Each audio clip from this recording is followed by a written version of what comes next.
Tim Hecker Shards. Pitchfork gave it a 7.1 and said this short, varied collection of the Canadian composer's soundtrack work feels like a short film in its own right.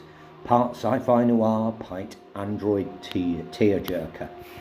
Android tearjerker. Is that a good name for a band? Good name for a band. You know, a bloody ambient album, but I suppose if it's a soundtrack, I'll need to be a little bit less harsh than usual. At least it's made for a reason. You know, images. Most ambient music is just made to bore me, I think. I think that's its main purpose in life. In many ways, I have a lot to thank ambient for. You know, the amount that is on Pitchfork, because it gives me an excuse to give albums less than 6 or 7 out of 10 and go to the 1s, 2s and 3s. It just sounds like all the other ambient albums, really. You know, how much background music does the world need? Apparently, according to Pitchfork, it's one every day. This is a little bit more classical than most, and at times I was slightly more engaged. You know, there's a certain darkness to it that maybe isn't in any others. You know, if I'm going to choose dark or light ambient, it's always going to be dark, but very little to get hold of, really.